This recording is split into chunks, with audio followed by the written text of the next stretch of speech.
In a setback for India, the United Nations Security Council has failed to blacklist Jaish-e-Mohammed chief Masood Azhar after facing opposition from China. China has for the fourth time blocked India's proposal to designate Masood Azhar as a global terrorist despite demands being made by key nations like the United States.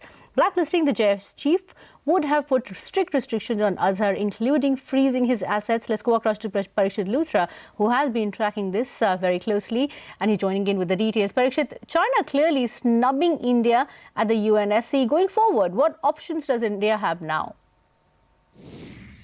The Narendra Modi government has come under immense criticism from the opposition after its failure to blacklist Maulana Masood Azhar at the UN 1267 committee for a fourth time since 2008. In fact, the Congress party in a scathing remark has said that a weak-kneed Modi government's Jhula diplomacy has failed. They're indeed referring to what happened in September 2014 when President Xi Jinping and Prime Minister Narendra Modi spent some time on a swing on the Sabarmati riverfront.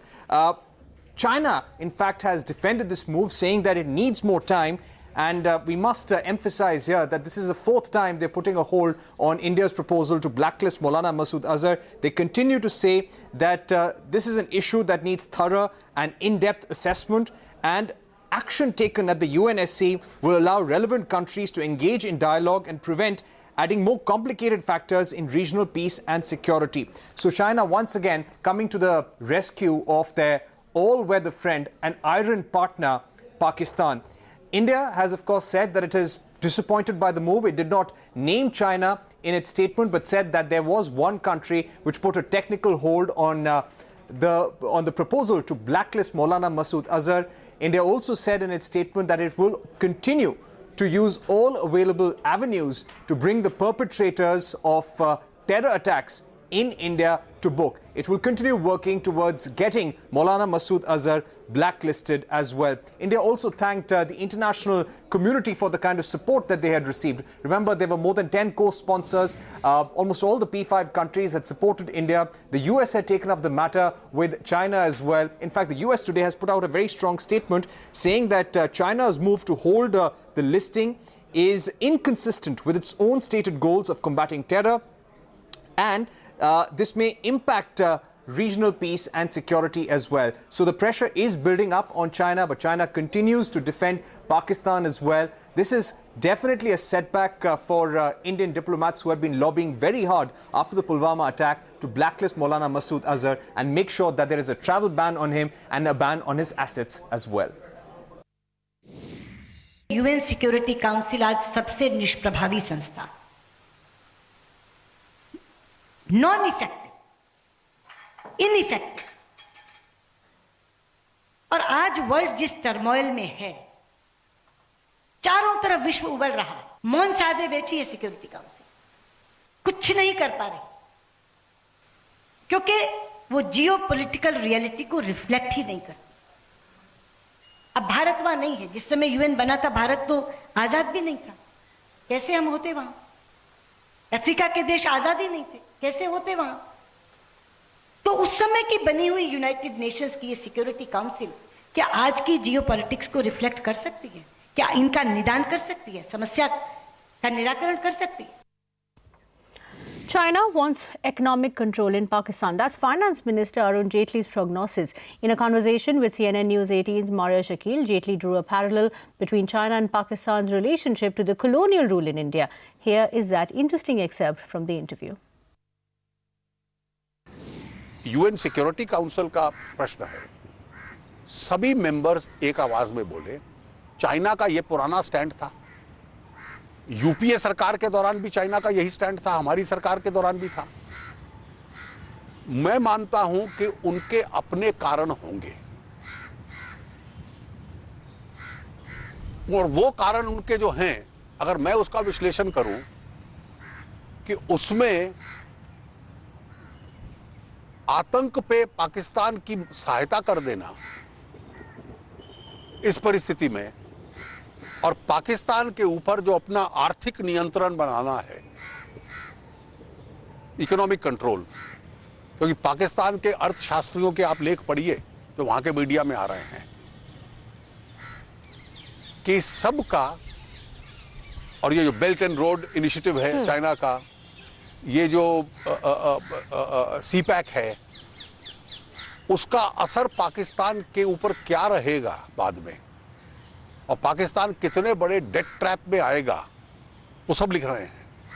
और उनका control, देखिए, हम तो इतिहास में east India company को भुगत चुके हैं, किसी दूसरे देश को भी भुगतना पड़ सकता है। बट वुहान स्पिरिट की बात की जाए तो is this an act of a friend for China to again block this move?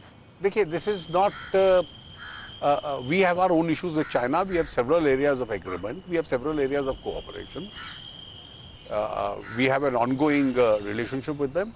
We have some areas of disagreement also.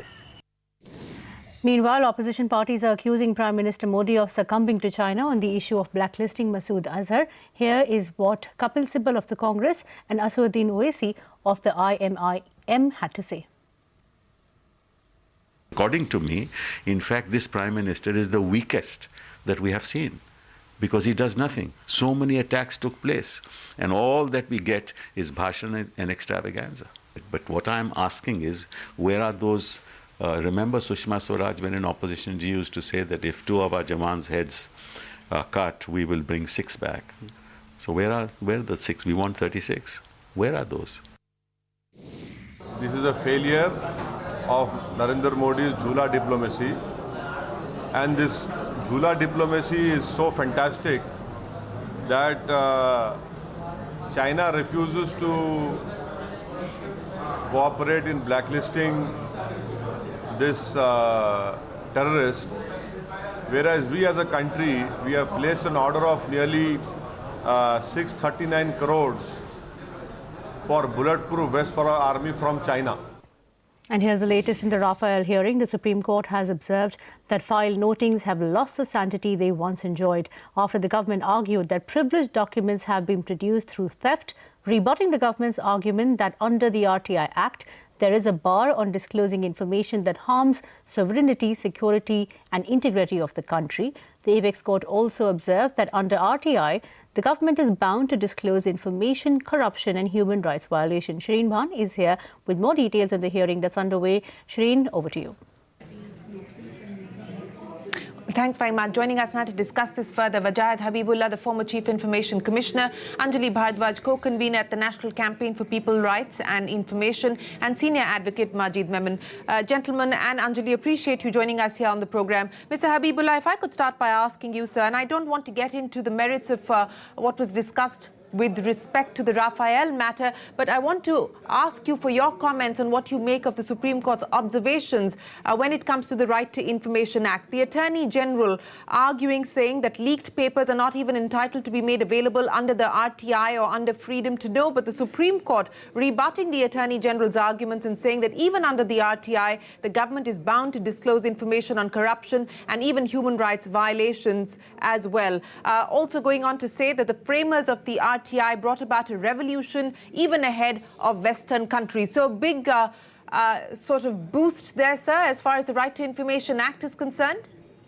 Indeed, and it is entirely appropriate. I think it is an observation of the truth, because the RTI Act, in fact, quite clearly states, although there's a list of exemptions, that list of exemptions is included in Section 8 of the Act, but then exemptions are restricted.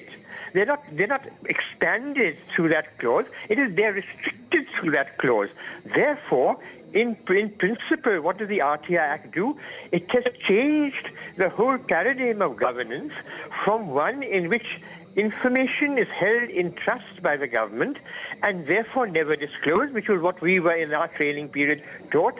Instead of that, now you have a paradigm whereby information is that which belongs in a democracy to the public and must always be disclosed unless there are exceptions. And of course, as you mentioned, the Advocate General has taken the plea of Section 8(1)(a), but in this case, as the Supreme Court has most appropriately observed, the question of even the information which is otherwise decreed to be kept confidential under the RTI Act also is open to disclosure if there is an involvement, if there are allegations, mind you, allegations of corruption or human rights violation. It doesn't have to be proved that there is corruption or human rights violation. It has to be simply alleged, and in that case, the information becomes disclosable.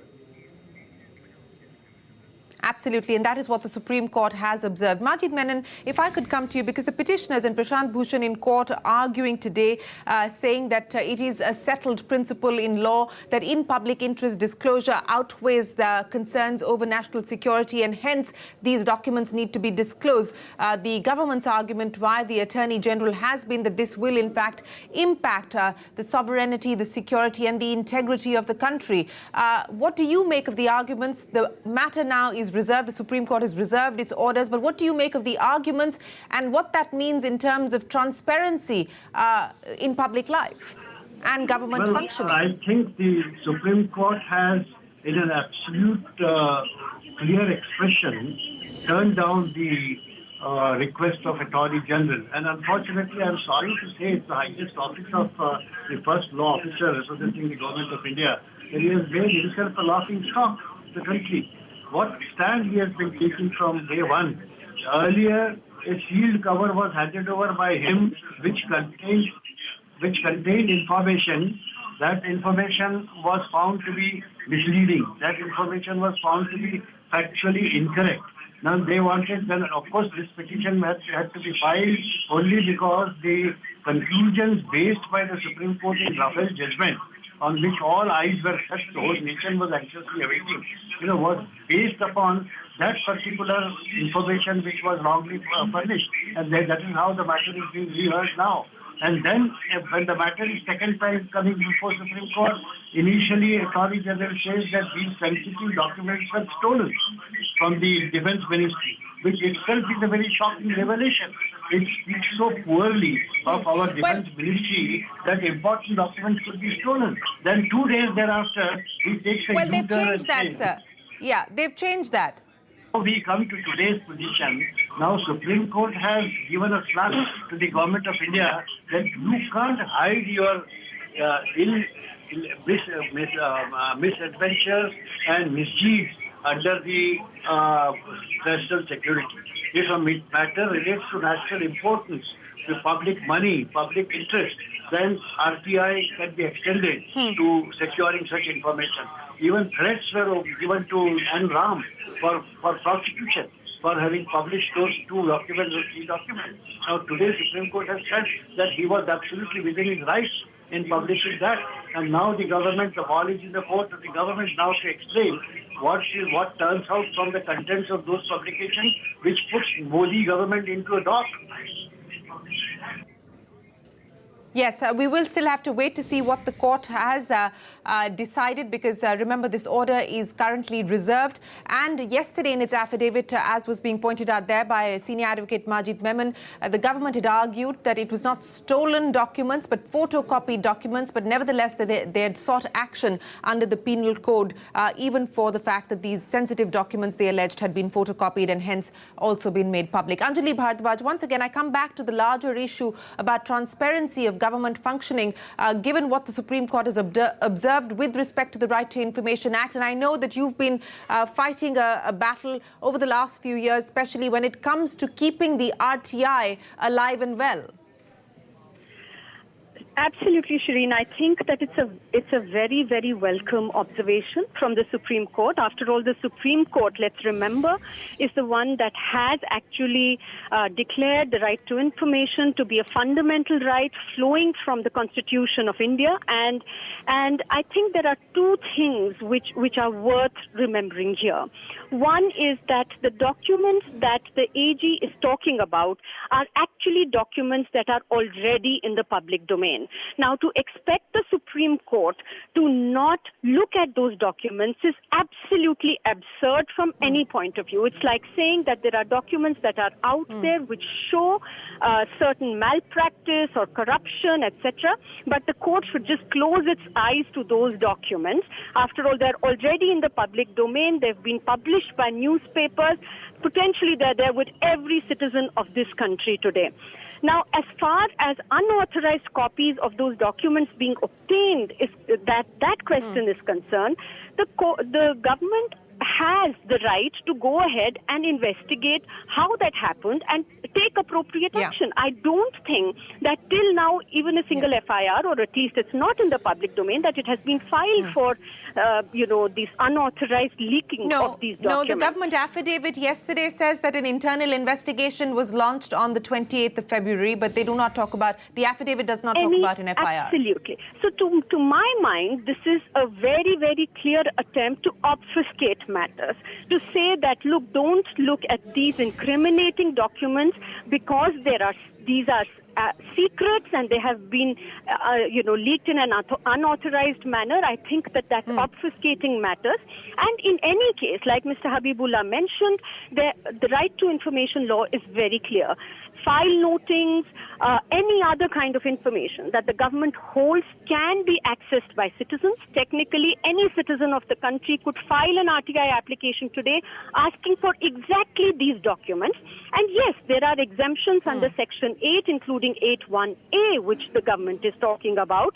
But it's very possible that the adjudicating authorities, including the Central Information Commission or finally the courts, would have decided that this information should be out in the public domain because there is great public interest in having this information, because the right to information law has a very clear override on all the exemptions, and including the one on national interest, which is that if it can be proven that public interest is larger in actually making documents public, then they must be made public despite the exemptions existing.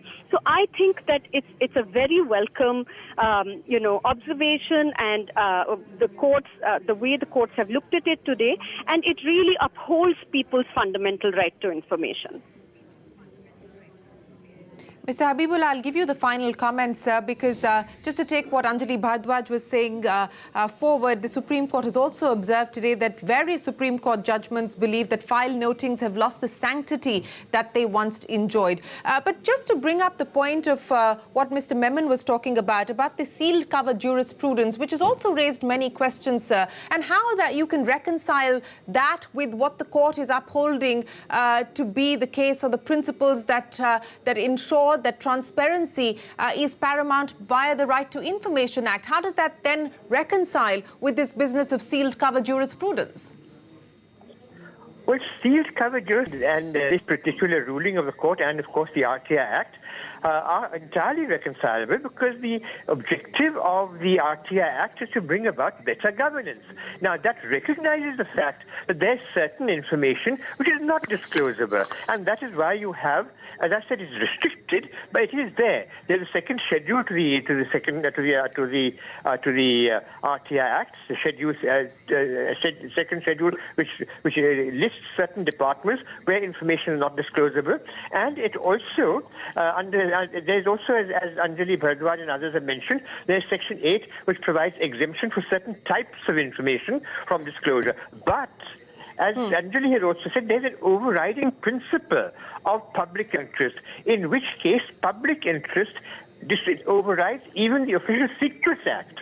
So sealed covers would fall squarely under the province of Official Secrets Act, and therefore that part is right. But then the government has to convince the public authority has to be convinced, and has to also convince that in fact there is no question of human rights violation or corruption.